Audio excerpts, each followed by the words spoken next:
So you've probably seen the slides of the sponsors, but it is I organize a lot of events, so I know it's very difficult to get people to help you. So it's actually really nice to like say thanks. It's not just because they give us money, which also counts, but I also I think it's very nice that they're here and that we take time to like look at them.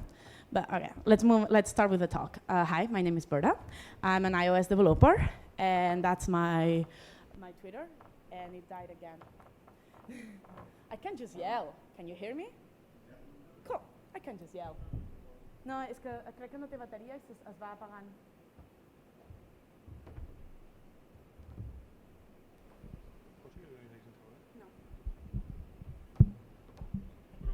No.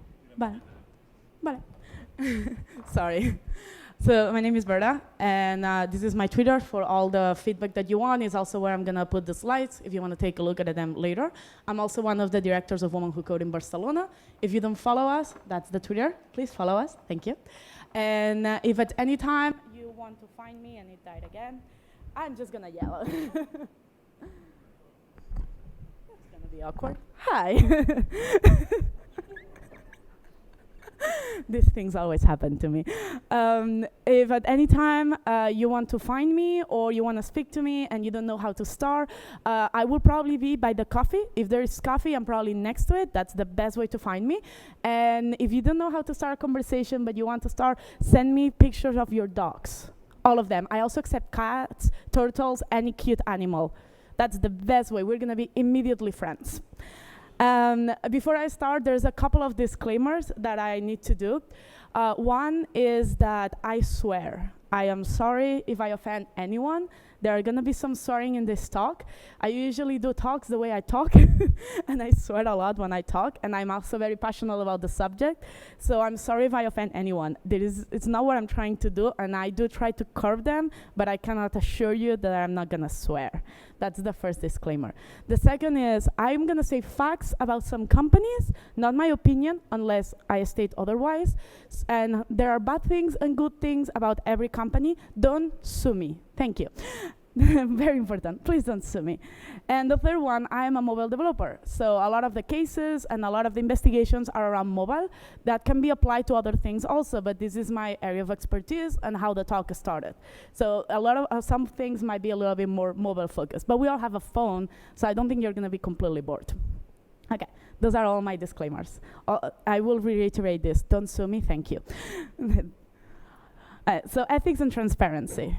Right? What are ethics about transparency? Why it's a Saturday at 11 a.m. and there's this girl talking about ethics when I'm a coder?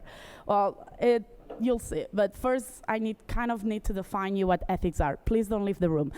I promise you it's very quick. So ethics, as the Oxford Dictionary says, it's a sort of a blueprint. So if we're talking about code, and specifically like new languages, this would be like sort of a protocol, interface, whatever you want to call it in your language. They are the blueprints, like the code of conduct. It's not actionable. It's just things that you wish to do. So every time I say the word ethics or ethical code, that's what I mean. I mean a blueprint of what would be the ideal situation. Okay? And now, when I say transparency, then that's when I mean actual actionable things. Transparency is an adjective. Makes sense, right? It's something you make transparent. So you use this to do things transparent, meaning communication, openness, and my favorite part, which is accountability. You are accountable to make things transparent. So when I'm talking about transparency, I'm talking about actually physically doing things. It will be the implementation of the protocol, interface, whatever. And when I'm talking about ethics, I'm talking about a blueprint, a set of guidelines. Okay? That's it. See, it wasn't that bad to like just go through this. So why am I talking about this? I mean, if you've been in this wall for the past 2 years, you've probably seen these headlines, and this, and this. There's a lot of them. I cut some of them out. And this has been happening over and over and over again. These are just some of them, some of the most famous, but it keeps happening over and over again. And it's not a good look on us as a community in general. And it's not looking technology in general. Like there are people that say that we're gonna end the world, which honestly, I don't think so. But like, it's not a good look. And not only it goes into headlines, it's also gotten to what I believe is the most, the best form of art. You can fight me on that, but I'm gonna win, which is memes, obviously. Like, it got to pop culture. These memes are right now a reflection of pop culture. And it got to the point that it's gotten really, really bad. Like, on the sense that these make sound funny, and I did put them because they are kind of fun to look at and read, but that means there are an entire generation of 15-year-olds that already assume that privacy is not something they are ever gonna have. That's kind of fucked up. See the swearing? Sorry, but it is. It's kind of bad that it gotten to that point, that they make jokes about it, memes in this sense. Like, they already assume, there's an entire generation that already assumes that they have no privacy. And that's weird. And that should not be normalized, even though we all are normalized about it. But not only it has permitted the news, it has also gotten into memes, pop culture, and teenagers. It also starting to happen with regulations. You all know about this. You probably all hate it. And I'm not here to discuss if it's good or bad. Don't yell at me. Thank you. I am only using it as an example. There is one thing that I like about GDPR, and it's their description. This is on their website, and it's the only thing I'm gonna have an opinion about. And I like this because it says rules for businesses and rights for citizens. And that's a very important point, because my entire talk is gonna be about, I have a lot of memes and fun and some cases of worst cases scenario. But all of the times we kind of forget, even as users, that we're talking about our rights as human beings. These are rights. And again, we just kind of validated the fact, normalized the fact that, this is fine. I mean, I get Google Maps. It's fine if they just track everything that I do and then sell it to third parties. Shouldn't really work like that. And still, even when those rules appear, this happened like 3 weeks ago. So even when countries actually, well, in this case, European Union tries to do some rules, this happens. That's obviously completely unethical. And also, was it worth it, Google, to do this? Not for the fine, but for the fact that it stockpiles on how bad Google has been doing this shit recently. The swearing, sorry. So it's an important issue. And it's something that it can go very wrong. And as Wire said, trust right now is a high value currency. It's on everyone's mind. Between Snowden and everything that's been happening with FaceApp, Facebook, Google, everyone is worried about it. I don't know if you're lucky enough to have more than one programmer in your house, but I am the only one in my family. When the whole FaceApp thing happened, the Google of WhatsApp versus the independence stuff, you know how many messages that I got about my entire family saying that they had to delete WhatsApp and if they could erase the entire phone? They don't really understand what's going on. They just know they should be scared because this could be used against them. And that's not a good thing. Like, my mom stopped using WhatsApp. I never thought that would happen. And actually downloaded Signal and learned how to use it, which she's 55. That's kind of impressive, trust me.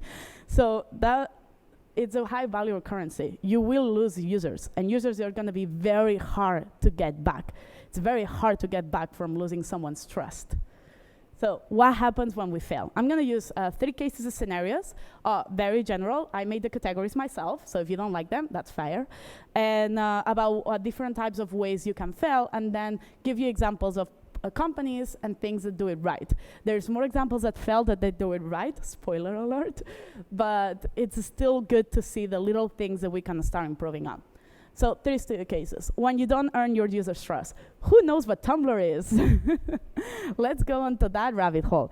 So I don't know if you are aware of this, but last December there was something called a purge of Tumblr, and basically a Tumblr app disappeared out of the iOS store because they had a problem with porn bots. And Apple is very American Puritan that way, and decided that every porn is bad, and if you don't ban it completely, we won't have you in the Apple store. That is completely destroys Apple, not being able to Tumblr, not being able to get updates of people to actually download their app for iOS phones. Like, that's just, if that happens to you, you're done.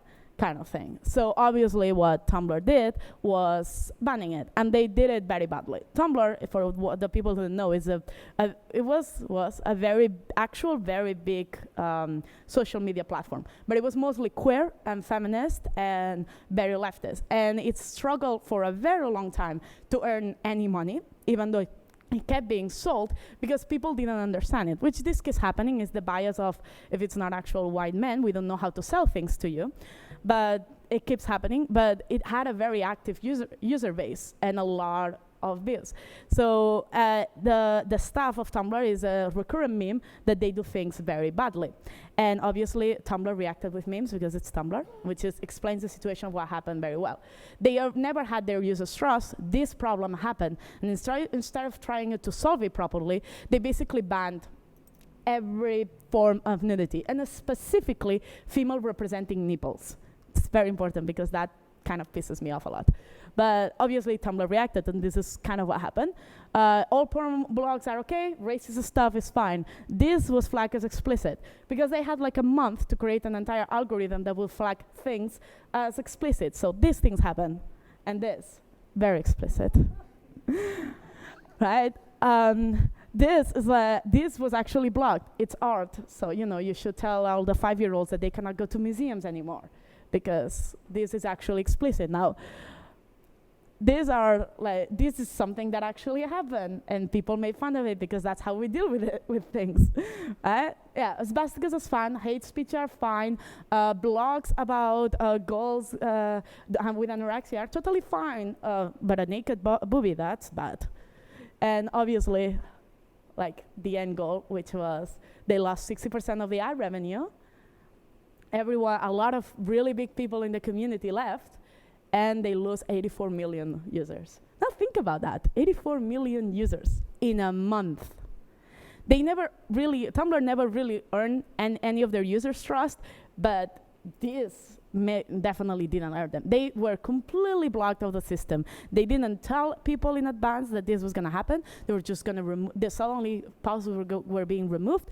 They gave no transparency about how they blocked something as explicit or not, and there was no extra solution. The funniest and more hysterical in a sarcastic way part of this is no other platform picked up these users. Some of them went to Instagram, some of them went to Twitter, some of them went to Mastodon, but it's quite a small and run by volunteers. Some of them went to Reddit, but none of those platforms have what Tumblr did and had about communities. So there are all these users that left. No one picked them up. Like Tumblr didn't particularly have competition. They just did things really badly because they never took into account who their user base was. That happens into knowing your users. You have to earn their trust. You have to know them. This, I'm going to share on Instagram now. Yay. This is where the disclaimer of Don't Sue Me at the beginning starts, please. If you don't know Salty, it's a magazine also, again, for queer and non-inclusive, non-binary, trans people. And they showcase a lot of blogs for people about what's dating with disabilities and things like that. Like usual articles that you don't see other places. It's really interesting. They do some great work. Go follow them. They don't pay me to say that. I just like them. Salty had these 2 images, wanted to start advertising on Instagram to get more followers, to get more showcase, and to get more money out of ad revenue so they could start paying their writers. Sounds good, right? This is what Facebook came back with. They are an escort service, and thus they cannot advertise. None of those women or people, are actually naked. It's not an escort service. This is a magazine. Why did it fall into this? Well, Facebook doesn't tell us why, but once it got blown up to the point of like Rolling Stones, they actually apologized and reversed that. But they never said why. If you ask the people who know how this algorithm thing works, it's probably because to differentiate what something is a little bit like showing a skin as a sort of female representing body, and it's not escorts. Most of the model that they probably use for that algorithm is white people and white women that Facebook, that Instagram actually accepts. None of the people that you will see on Salty's Instagram look like that. So automatically it was red flagged. Until a week ago, because I haven't tried recently, I follow them, I look at their stories, I do all the engagement stuff that Facebook put it on the list. I don't know if you notice, or if you are attention to algorithms sometimes, how they work. When you start typing something on the search of Instagram, like an S or something like that, it's gonna show up the results that you interact with the most. For me, on an S right now is my cousin, because she just had a baby, and I am just completely bananas for the baby pictures. So I've been responding to everything, liking all the posts, going constantly to see if there are new pictures. So every time I put an S, she comes up as the first result. Facebook understands that that's probably the thing that I want to see, because it's the thing that I've been interacting with the most. I use this, I love this site. I use a lot, I read almost all of the articles, I interact in the same way. I actually know the people who are running, and I've been talking to them. So it's the same level. And yet, as of a week ago, because I haven't tried since then, every time I try to put it and I put the S, didn't work. I start typing salty, still didn't work. Salty world, couldn't find it. I had to specifically put salty that world to find this, to find the actual page. So, and somehow this, however non-transparent this algorithm work, it ended up that these people never got shown up in results. Like, imagine how many people they are losing, are following. This is a completely run volunteer organization. Like, no one is making money out of this. They're probably paying for the photo shoot themselves.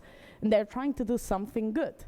And it's not probably the bias or like anyone at Facebook going like, no, you don't get anything. It's probably mostly that they haven't had an algorithm that is trained properly to acknowledge any of the posts that they're posting, because they are not the normal.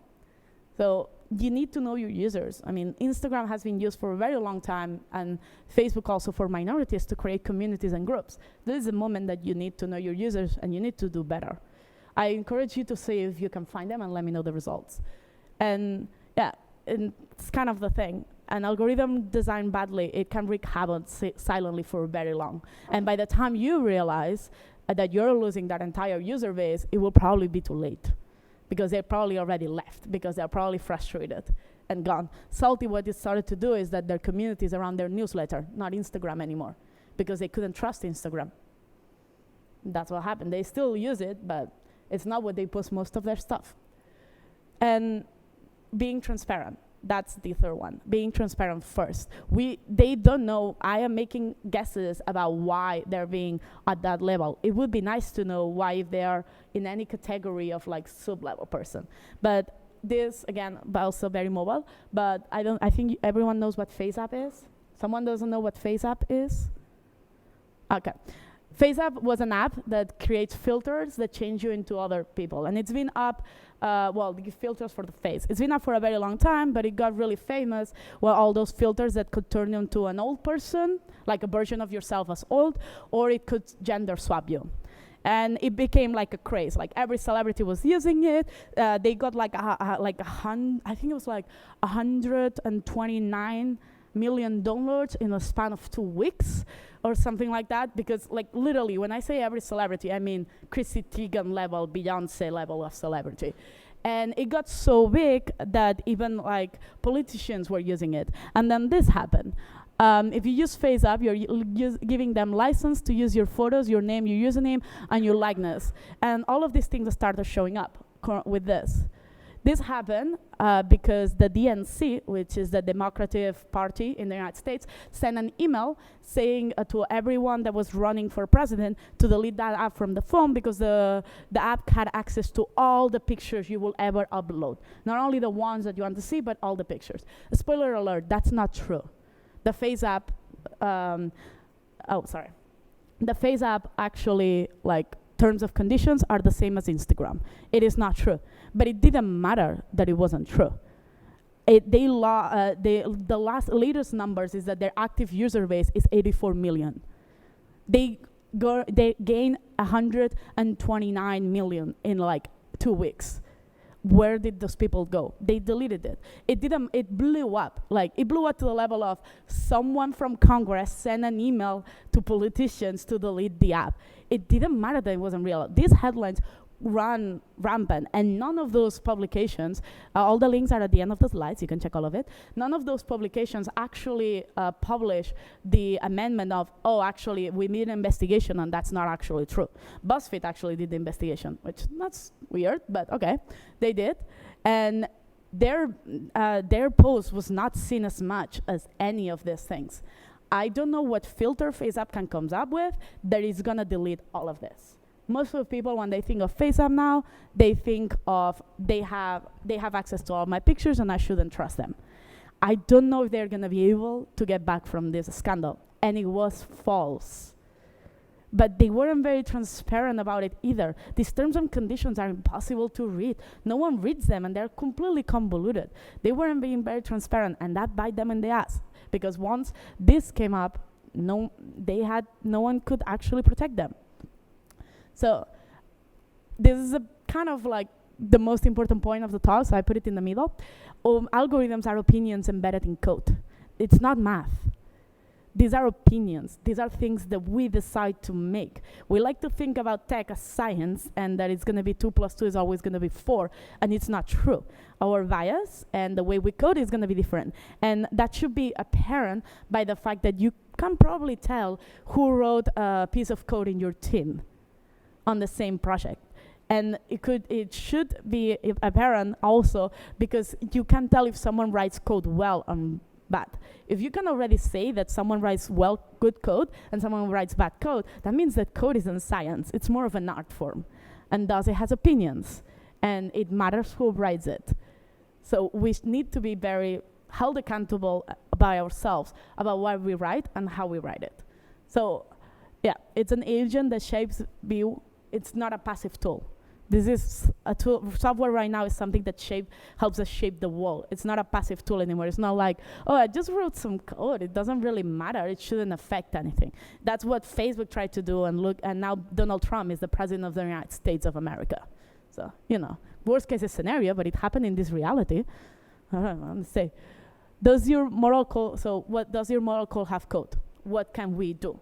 So I'm going to take those 3 examples that I said before, knowing your users, earning their trust, and being transparent first, and show you how some companies have been trying to solve it. This is when it gets a little bit more like mobile focused, but it can be applied to other things also. So earn your users' trust. Do your users know what data are you collecting? Do you need all the data? That's an important question. Do you really know everything? Do you know that you can download, for example, all your Spotify data? And it takes a couple of weeks, but they send you like this incredibly long Excel sheet. It's not Excel, but of all your data that they collect. And I know engineers at Spotify for iOS. So I asked them, why the hell were they collecting if I'm listening a song via Bluetooth or like connected headphones? And they looked at me, and their answer privately was, wait, we collect that? That's not a good answer in general. And that's probably most of the answers. Do you know all the data you're collecting from your users? All of it? Do you use all of it? Do you need all of it? Do you have a standards and practice to delete the data later on? I mean, I know GDPR kind of forced all of us, but do you? And most importantly, what aren't you comfortable doing? Like, do you have an ethical code? Do you feel comfortable knowing that your company collects all of this data and never deletes it? Would you feel comfortable giving your company that data, your data, on that sense, that amount of it? Ask yourself these questions and write for yourself. Doesn't mean you have to make it actionable. Ethical code, blueprint, of the things that you are comfortable and you're not comfortable about doing, and ask those questions. The same way we do clean code, like we look at code and we try to find the best way to write this so other programmers don't want to bash our head every time they look at our code. We should start thinking about ethical code. What is the most ethical way that I can solve this problem? That will create less problems for society, for the users, and that will still solve this solution. It is something that we need to start thinking about. And so this is a very, get mobile, but this is a very good example. This didn't happen at the beginning. But it's something that if you download an app right now that has access to your pictures and hasn't asked for access, you're gonna be weirded out. We all take this for granted, but you've probably downloaded an app that asks you for access to the microphone and you go like, why? Why? Like, no, why? You don't need this for. Recently, a new update of Bicing, for example, here in Barcelona, asks you to get access to the Bluetooth and doesn't allow you to actually scan a QR code unless you give them access to the Bluetooth. Why the hell do they need the Bluetooth? Can someone answer this for me? Do you know anyone at Bicing? Like, why do I have to give you access to the Bluetooth? I don't understand this, but it doesn't work otherwise. Like the camera function to scan the QR code that had been working 2 weeks ago doesn't work now. Can someone tell me why? I would be very interested, right? And this is some other cases about algorithm fairness. Kickstarter is a pretty good company in terms of companies. They created this entire thing where their focus is not to make the stakeholders rich by any means, but legally they also have to make social justice and the stakeholders at the same time. It's quite interesting. Only legal in the United States so far, but very interesting if you are into legal laws. But this is something they created recently, honest and clear presentation in projects. It's a set of guidelines for people who create Kickstarter projects about how to properly present them to avoid scammers. They were starting to get these projects that were very flashy in China, that nothing came out of it, and it's starting to create problems with users, not only on the sides of you giving them money to them to get that thing, LED light that never came back, that never arrived, but also for people who created legitimate projects, because this project uses some certain hashtags and titles and pictures that were basically getting at the top. So these guidelines basically tell you how to create a project properly, so you're not blacklisted as a scam, but at the same time, as a user like myself, it tells me if there is a top project like chosen by Kickstarter, it tells me why. It tells me what variables and they have used and what thought process they use to put the projects there. So when I see a board game that is on the top project, I can tell that that's not going to be because they've had a lot of success before, but because it's an actually interesting project, or they know they have actually contact with the people that do this project. So it gives me a certain trust that I'm gonna put my money there and I will actually get that board game. And it's really good, and it's just the guidelines. You can choose not to follow, you can also choose not to read them. But they show you why, for example, what Facebook doesn't do, why something was deemed as escort. What's the thought process, how this was built, what was the logic behind it. And because that's kind of like the problem, it's a guidelines, they're not going a crackdown. Tumblr did a crackdown. Kickstarter started a set of guidelines to help people. And Kickstarter is committed to helping those users learn this and do it properly. That's the proper way to earn someone's trust and not lose any user base. Because it was starting to get really bad, actually, people getting scammed on Kickstarter. This made people be comfortable that Kickstarter had their back. Now, the second point is knowing your users. Do you know your users? And I don't mean like how much time they spend in the app. Do you know how they use it? Do you know what they're liking? Do you know if they're part of any minority? Do you know if they use it differently than maybe you intended? Do you test your app or website or whatever you work on, software, with a diverse user base? And I mean this in every respect, specifically accessibility. Like, you test your app for accessibility with disabled people. That's very important. And are they technology concise? Are they gonna understand the technology behind it a little bit? Like, it's very different when you're coding for 13-year-olds than when you're coding for 55-year-olds, or it should be, I guess. But for example, this new generation that is coming up now, they are way more versed in technology than any generation. And I mean below me, like I am millennial, I mean in the generation before that's coming after me. Before, after, no. They're very technologically adept, and they care a lot about social issues. They've been organized. They do the strike for climate change. I don't know about you, but when I was in elementary school, I didn't strike for climate change. And they are organizing themselves via TikTok and and doing strikes and being 15-year-olds and making me feel bad about not caring enough. Like, that's really impressive, but they are very caring and very socially conscious and understand technology. Like, the answer of, well, this is how the system works, or this is technology, I don't really understand it, so I'm gonna have to trust it.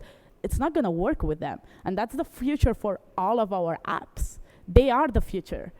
we are going to die out eventually. They are the future, and they are very conscious about these things. Are we coding for that? Are we taking them into account? And yeah, and the ethical code of this is, what the standards do you want?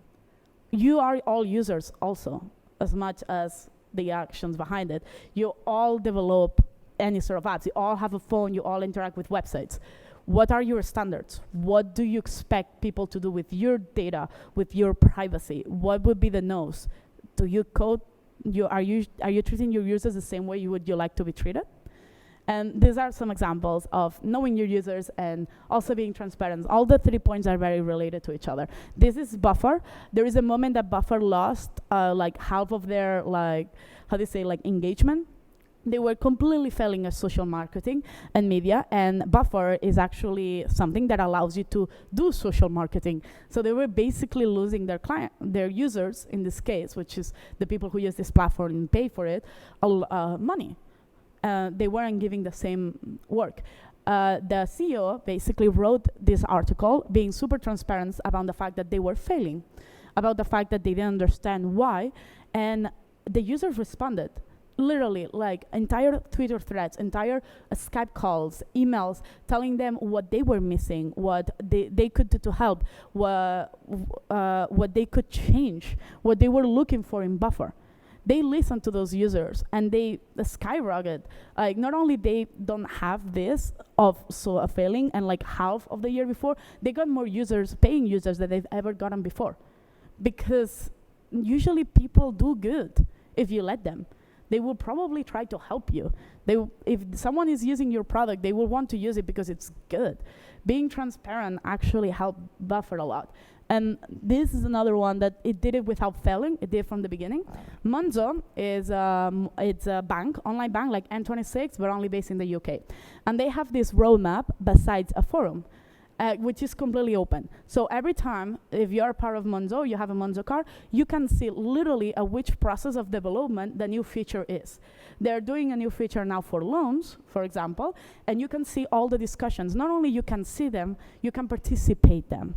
So when they were doing the loans, disclaimer, I know a lot of people that work at Monzo, but when they were doing the loans, for example, I have a couple of friends on the squad, they were telling me that they didn't realize how little people actually understand how lending works and the percentage. So they created this entire post asking the users for feedback. And they went into this forum and they realized that they had to redesign the entire UX for, at the beginning, the onboarding to the lending explains what 5% means, what 2% means, what going every month means, when it's gonna end, and giving them basically like a PDF of what lending works like. And they redesigned the entire feature around it, and it's on the state of finishing now. And it's been alpha tested, and the users quite like it, for what I've been told. But everything is completely there. Everything that they're gonna do in the future, everything that they're discussing and doing, changing, deleting, the new UI, every little thing is up there. And you can discuss and you can argue about it. And it's really nice to, specifically something with a bank that usually are not very transparent. Like, you see a commission check and then you have to fight with 4 different people to understand why they take your money out, and that's without trying to get the money back. This is literally just a forum online where you can talk with other users also, but also the people working inside of Monzo. And it's worked out for them very well. Monzo uses venture capitalists. It doesn't make money yet, but one of the things that they did is, before venture capitalists, they opened it to crowdfund. The people who had the card actually spend money to fund Monzo as a bank. That's probably, I don't think that's ever happened before. They use Monzo, and they pay the membership, or they pay the fees when they have to pay them. And at the same time, when Monzo said that they needed money to basically keep building what they wanted to build, the users actually just gave them a shit ton of money. And I don't remember the exact same numbers, but it was last year, and you should check it out. It was millions. It was a shit ton of money. I think it was like 34 or something like that. So it's clearly working, being transparent and having those people's trust. So this is, for example, my own take. This is what I would like. That's an app called Exif, but this is for one of the transparency things that I would like Apple to implement, or like any phone, that when you go and share an image, you can choose to share it with or without metadata. I don't know if you ever try to like see all the metadata, but we share a shit ton of images on WhatsApp. I can download this app, which looks at all the metadata of the pictures, and I can basically look at all the pictures that my entire family sends on the WhatsApp group and know exactly where they taken, where, which kind of phone, and if they were connected to an internet source at the moment, or was through 3G, and if 3G was Movistar, or was with a phone. That's kind of creepy. I don't want people knowing that much about me when I just send them a stupid meme or a picture of myself. It's a lot of information. This would be a very small change, the same as asking for permission to use the location. But that makes a lot of sense. It's just a little change. Share without metadata. Why would I'm sharing the image, not the metadata? And that's not only for the users. If you share the image through WhatsApp, upload it on Twitter, and all of this, the apps have access to all this metadata. I know because I code for that, and we have access to all of that. So that would be a very small change that I would very much like to Apple to implement. If anyone knows a way to reach them, please. And this is another one of my favorite things that I think we should all be there. It's called the Data Rights Finder. It's an open GitHub, but it has a website. It basically reads the terms of conditions for you. It's open source, so they try to build it slowly. Not everything is there. There are some banks. I don't think any Spanish banks yet, but if you wanna contribute, you should. And it basically reads them for you, and it tells you, like, it separates this by like different parts, data rights, and it tells you the problematic things that they found around it. And it's built by the community, but it's on GitHub, it's open source, you can contribute, you should. I think more companies should be there, and I think if you work for a company, you should put your company there, and then check and see if it's good or not. But also to like actually contribute with your own company if you are doing things correctly, which I usually assume people are. And this is a very funny story. Google has had a lot of backlash recently, and they tried to create this ethic board, right? And this is about knowing your users, because it's a sort of a fail case, but also something they try to do, right? They tried to create an ethics board, and it got cancelled mostly because one of the people that were supposed to be in that board, there were like 5 people, it works for a heritage foundation in the United States, which is a foundation against LGBTQ and completely pro-life instead of pro-choice. And it's like, you want to create an AI ethics board, and one of the people on that board is completely the rights of like half of the population. That that sounds like right. So obviously there was a huge backlash, and there's a lot of people questioning online, like, how did this happen? Like, how did you get this to happen, right? And they listened to that, and they realized that ethic board wasn't the way to do it. So they tried to do, the removal is just, and then the other person was basically a guy whose company is an AA of military drones. You know, the same year that Google got an entire strike of employees because they didn't want them to be tied to a military drone program. Yeah, that's completely tone deaf on their part, honestly. So the ethic board got canceled. In like 2 weeks. That thing, like, it was created and it got cancelled in 2 weeks. It was a very long-lasting ethic board. It's just, I don't know how this happened. Half of the people online, they don't know how this ended up happening. They tried to help. So what they did now is that if you go into their machine learning practices, for example, like where they teach you how to use machine learning using TensorFlow, there's an entire chapter they need to pass about fairness and bias and checking your understanding on things. And so that's a pretty good step. Right? They also started funding a lot of these things, and I don't have a lot of range of motion, but I particularly like this one. That's fine. I am a woman, so obviously, but they actually fund this entire project that a university ran, which it basically checks the bias on media in general, and it's a machine learning model, so they train it. And it's already there, and you can go and use it to check bias on any pictures that you create, publicity videos or anything like that, and it will tell you if you're failing at diversity and if you have some sort of inherent drama. Instead of having to wait for the only woman on your team to go like, should we redo this maybe? Because I prefer a machine having to do that, and I can do my work, which is computer developer, not not being the ethic person in the entire company. So they actually try to help. So all of these are one of the examples. There are more, but they basically started funding a lot of machine learning models that would actually be more diverse, and data sets that will actually be more diverse. Facebook is also trying. I don't know if this is going to succeed or not, but they're actually trying, and they put it with the Munich University. So they're actually trying to make things more ethical and their algorithms better.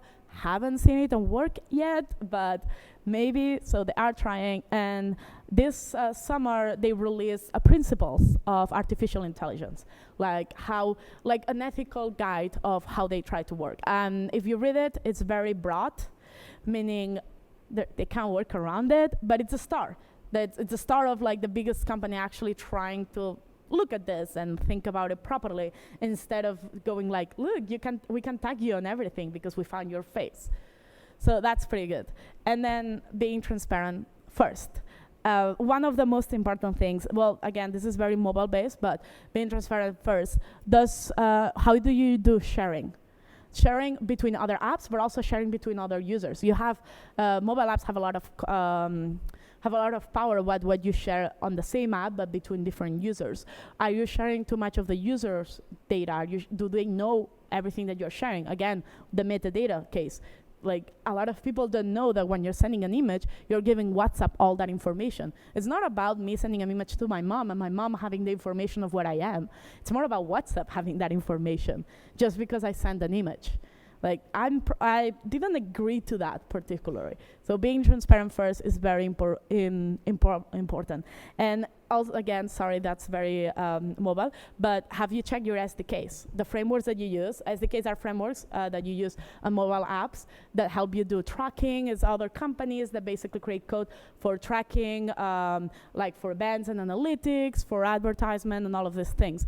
A lot of the times, if, for example, you use an app and you use one of these SDKs for network connections, secure network connections, imagine that this app gets a problem, gets a bug, and the user's information gets released. Do you think a user actually knows that you're using that SDK and that the bug isn't yours?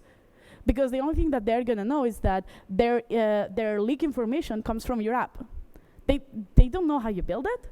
They probably don't know which SDKs you use, unless you told them, which a lot of people actually don't, and we should start. So they cannot even check which SDKs an app uses to check if those SDKs have good privacy policies. And usually those SDKs have access to all the user's information most of the time, unless you particularly code it for it. So check that. I checked one for events and analytics, and I put it in a project that I only added it, and I did absolutely nothing with it. I didn't send any event trigger or anything. And then I fired something called Charles that checks all the incoming data from an app, and it was sending user information. I literally only imported it into an empty file, never did anything with it. I was already sharing user information, have not shared any event. That I didn't even know that as a programmer, that it was doing that, because I thought I had control over it, but it's someone else's code. I don't. So we should check about that, and never assume anything also. So this is I like this example. I have a lot of things to say about Apple, bad things I mean, but these are some of the good things. It's in the recent iOS that only while using the app. It's a very small change, but I quite like it. You cannot get my location and background data all the time. I quite like that, and I think Google Android should implement that also. And I think it should be with other things like Bluetooth access and all of this stuff. Only while actually using the app. You don't need anything else if I'm not actually using the app. And one of the things that I really like about being how transparent they are about privacy is this part here. That's on the privacy analytics on settings on iOS. You see that everything is separated. It's not it's not a toggle on and off. You want to share data, yes or no, and then you have to choose, and usually you're going to go by no. It's separated by all the different types of data, And it tells you each one of them has a different doc outlining what they're going to do with this data and how long it's going to be in the server. So I can read each one of them, which I do. I know other people don't, but you can read each one of them and decide if you actually want and which and how many of them. And it also gives you an overview of how much data do they usually track. Just right here. It's not that big of a UX change, and yet it already brings a little bit of sense of trust and security because you get much more control, which we all like. And this is what happened when we're talking about SDKs as tracking. This happened recently with the new DubDub. Apple announced that no tracking SDKs would be able to be on kids' games because they are children. And you should not be tracking what children do because they are children. So a lot of developers started having a lot of problems because they use this a lot, and a lot of SDKs were also have to basically now change their code for this. Because it became this, Joanna Stern is the one that actually did an entire report for the Wall Street Journal about how her child got tracked about everything that they did. And that's what prompted Apple to create these guidelines. And she said that's like, the problem isn't the data collection itself. It's the fact that if I haven't been able to sit down for 2 months and test all of this, I would have never known the amount of things that they do. If I know, I can choose. And I can probably accept, like I would probably accept, but the fact that I don't know is what makes me scared, and is what doesn't make like it. So being transparent first, not like, I really like this gift. Not like, we are not people inside of like a cave, like coding and trying to like trick people and hack the wall. We are part of the wall in general, like on any aspect of daily life, and we should code for that. And this one is one that I like. For example, Cake Browser, it's a browser for mobile.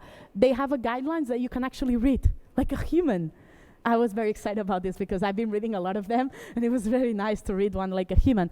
And because it's a mobile app, it actually has a list of SDKs and what they use them for it. That's nice, right? It might make you decide to want to actually use this over Firefox or Safari, mostly because Safari sucks, but besides that.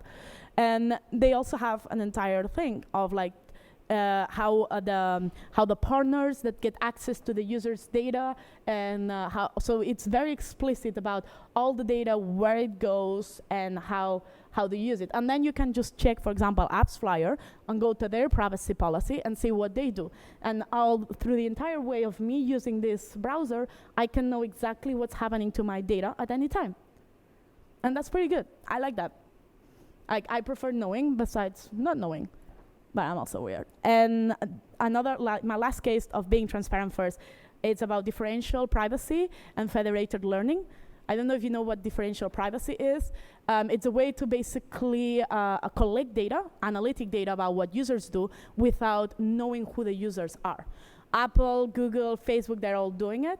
But the difference is that Google, for example, here, well, this is the federated learning one, but this is the differential privacy. They actually open source the documents, like an actual document made it by like how they work and how this works out there. So it doesn't tell you the code, but it tells you the principles and the logic of how the differential privacy and the federated learning that they use works. So you can actually check that. Apple doesn't do that, for example. And some tests that they have done under the phones have proven, a Chinese scholar did it for like 6 months, have proven that their differential privacy is actually only level 2, which is actually really low. So it's not as secure as Apple makes us believe. The Google one, it's out there. You can read it. You can read which level they are and how they get to that level of differential privacy, meaning they collect data for usage, analytics, knowing that there is, so it means that they will collect, there is 3 people right now on phones not listening to me, but they don't know who you are, which is important. Right? And federated learning is the machine learning version of that. It's a mathematical algorithm that basically it uses data to train an algorithm without being able to pinpoint that data back to a user.